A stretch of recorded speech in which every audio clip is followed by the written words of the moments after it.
Be honest, my biggest fear is probably, what will I do if I need to get a haircut before lockdown's over?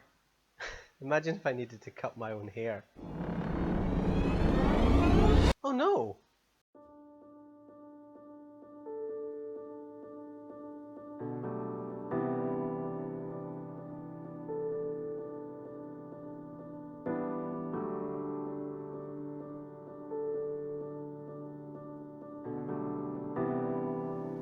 A lot of people are quite understandably afraid. The word unprecedented has been thrown around a lot recently, but these truly are times without precedent. For many of us, we have never seen such extreme measures being put in place by governments. In living memory, there has not been a time when we have been confined to our homes, our freedoms curtailed for our own good. Being in a completely new situation without any point of reference may already cause people to feel anxious or fearful. Then add to this the uncertainty. We do not know when this will end, and so you can take that fear and anxiety and ramp it up another level. And then there's the effect of the virus itself. I know I've found myself increasingly wary and alert when going out once a week for shopping or once a day for my exercise. We're afraid of catching this virus, fearful of how it might impact us. Some suffer but recover, but it's the stories of those seemingly healthy people who die which sits with us. Our worry may also not just be for ourselves. There are at least 6 people in my extended family who would be left in a very serious condition if they caught this virus.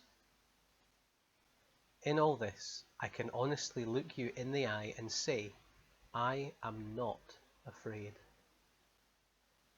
Something with which I regularly struggle is a need to feel in control. The way this used to manifest itself was that I would run through all possible outcomes of a situation. If A happens, then I'll do B, but if X happens, then I will do Y. I also frequently think out loud, and so would drive my poor wife to distraction by constantly talking through situation after situation. Thankfully, she is understanding, so would give me the space to do this, recognizing it was a process I needed to follow in order to cope. It might strike you as odd that I, as a Christian, would struggle with feeling the need to be in control, because one of the core beliefs of my faith is that I don't need to be in control, because God is in control. The Bible continually describes God as sovereign. The logic is that since God created everything, He is in charge. His power and authority extend over all creation, and despite Him allowing humans a degree of freedom of choice, and Him allowing us to experience the evil wrought through our rejection of Him, at no point does He ever relinquish His control over all creation. It is for this reason that one of the places I regularly turn to in the Bible when I am worried is Psalm 121. I lift my eyes up to the hills. Where does my help come from? My help comes from the Lord, the Creator of heaven and earth. He will not let your foot slip. He who watches you will not slumber. In a macro sense, I've always had confidence in God's sovereignty. I've never really doubted that He is in charge of creation or our world.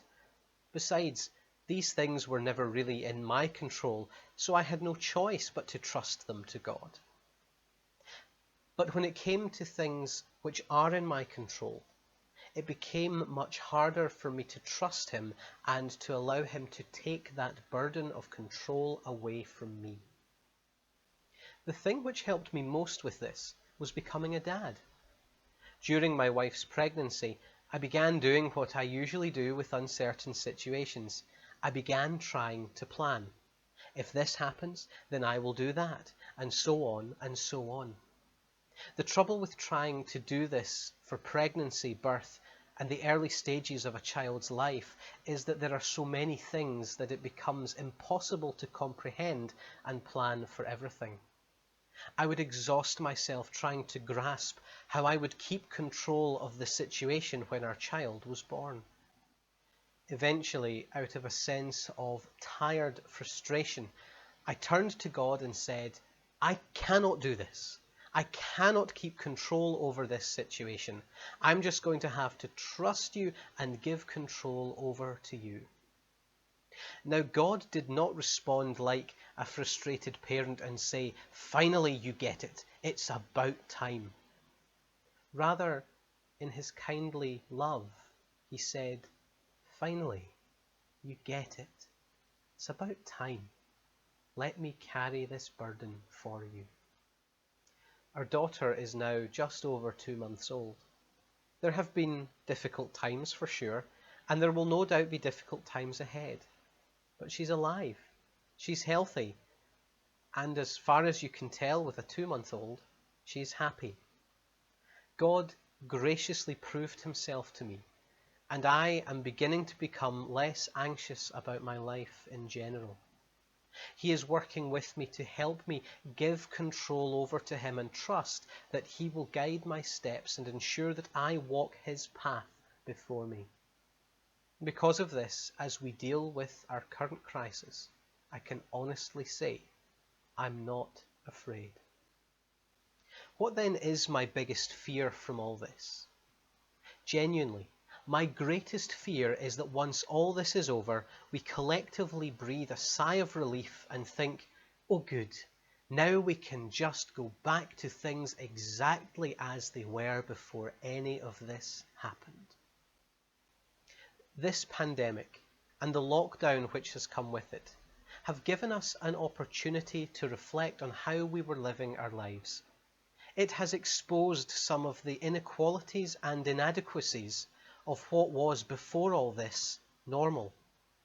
Workers who were once considered low-skilled are now vital for keeping our services running during this crisis. Levels of pollution have massively decreased and air quality is improving across the globe. Inequality has been exposed in all its ugliness as the richest receive tests, care and equipment while the poorest go without. And on the positive side, we have seen an immense outpouring of kindness and support, an increased desire to be kind to one another and get to know those in our communities. The same goes for the church. We are having to radically rethink what church is while we are in lockdown. Many of the things that we took for granted are no longer possible. I believe God is inviting and encouraging his church to use this situation to move our thinking beyond what we've always thought church to be. It is a great opportunity and one I hope we will not miss. Which for me would be the biggest disaster from all of this. If, when all this is over, we unthinkingly and uncritically go back to normal. This would be a catastrophic failure to learn the lessons that we now have the space to learn. We can reevaluate what really matters to us, what's important in our lives and in society. And we know now that what we once thought was vital is something that actually we could probably live without.